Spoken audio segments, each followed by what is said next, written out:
Before the game in Uyo, the game against South Africa in Uyo, I was mad at OSIMHEN.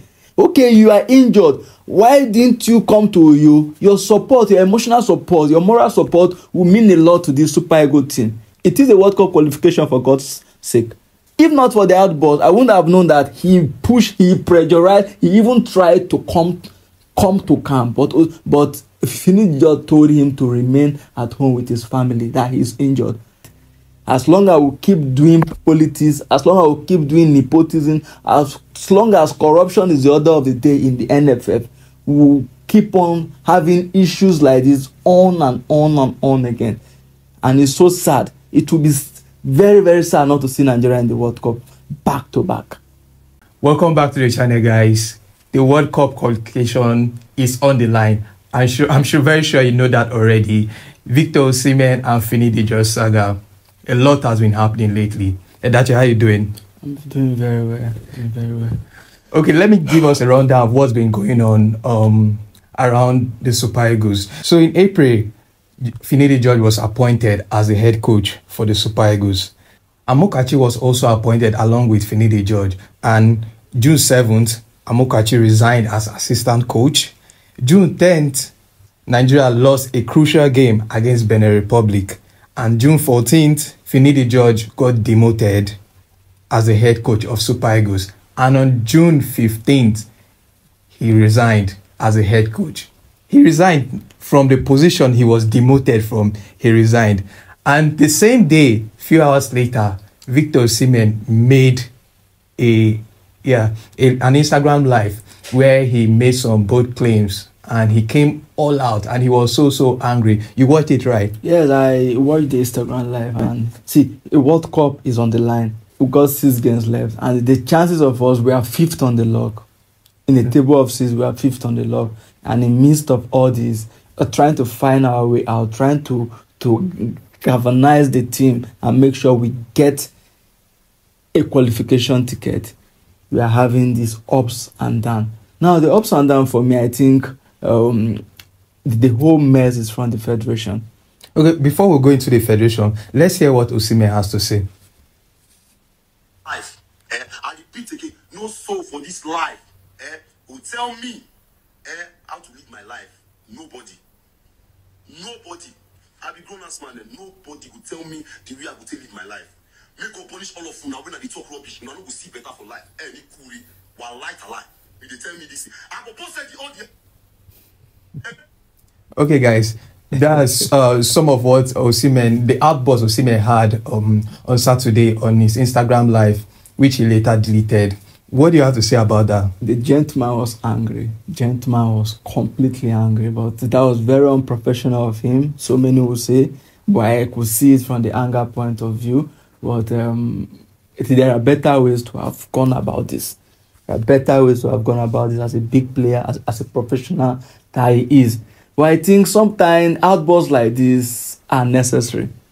Sometimes outbursts like this are necessary to help correct things the ill things that have been happening behind the scene. See, there are a lot going on in this Nigerian Federation. The Nigerian Football Federation, a lot is going on. A lot from the administrative part down to the players, down to the coaching staff. Bro, how do you rob someone your failure?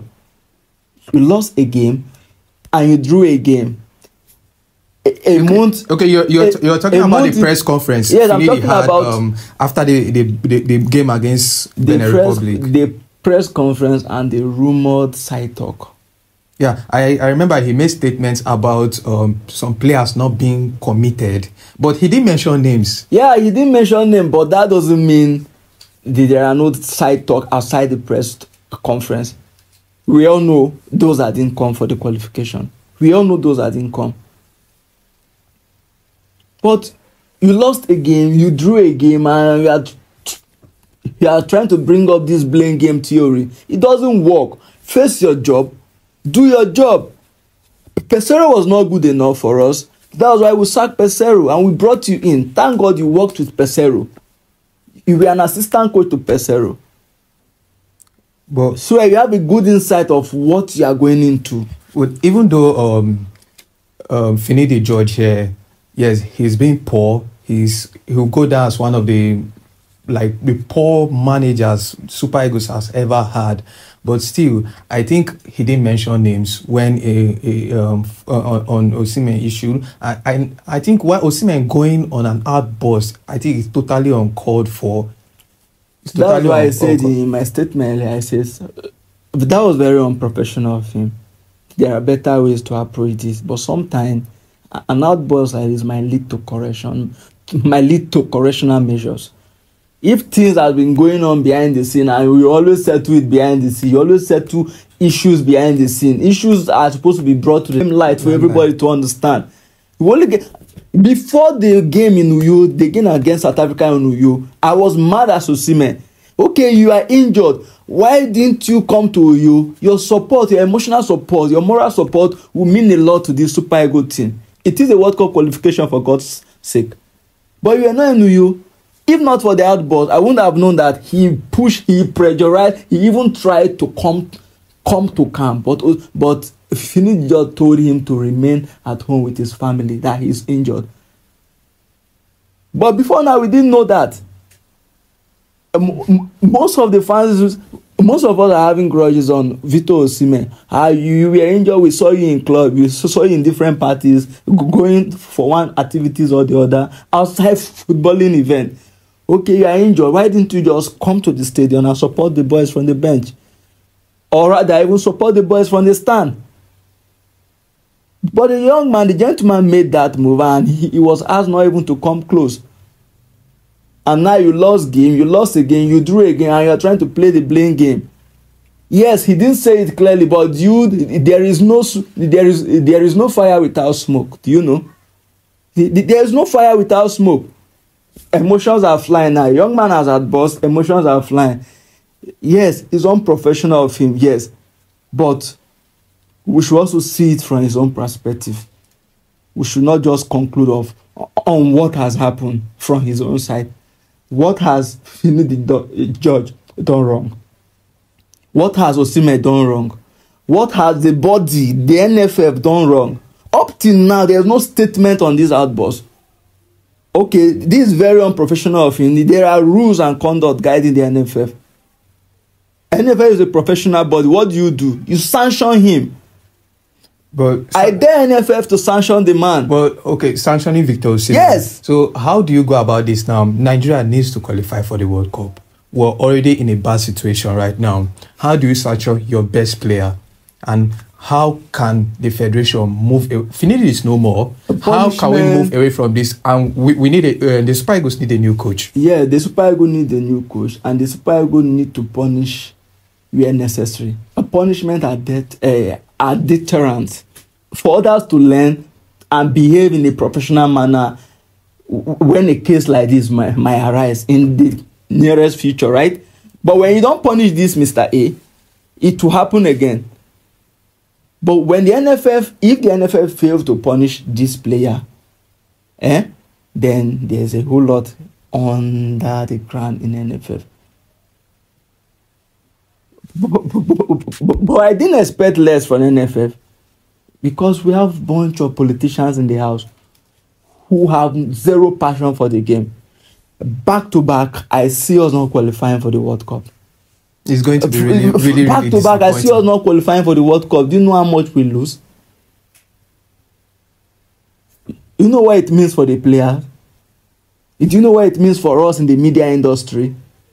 Come on. How do we move forward from this now? And let's talk about the next coach. Should the NFF get in another indigenous coach, or should we look for a foreign coach? Until NFF addresses issues on ground. If not, we will not get things right.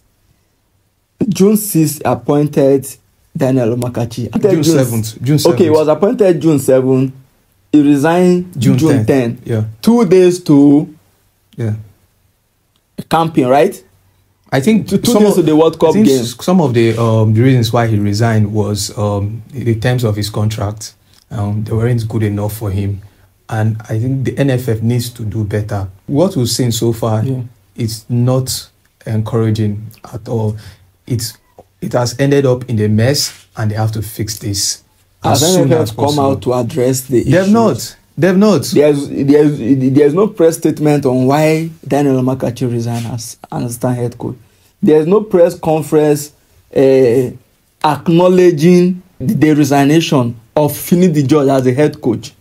There's no press statement on the Finidi George OSIMHEN saga. So the NFF, I think the NFF is a whole mess for us at this point. What we are facing is the NFF. When we fail to get our administration right, we fail to get our footballing industry right. As long as we keep doing politics, as long as we keep doing nepotism, as long as corruption is the order of the day in the NFF, we will keep on having issues like this on and on and on again. And it's so sad. It will be very, very sad not to see Nigeria in the World Cup back to back. It's going to be very disappointing. Okay, guys, if you watched up to this point, we'd like to hear your thoughts in the comment section. What do you think about the OSIMHEN and Finidi George saga? And how do you think the NFF should handle this? Drop your thoughts in the comment section. And don't forget to like this video. And if you're new, show us some support, subscribe to the channel. And we'll see you in the next one. Hopefully, in the next video, this whole issue will be sorted out, and we will be talking about our chances of qualification to the next World Cup. So guys, see you in the next one. Cheers.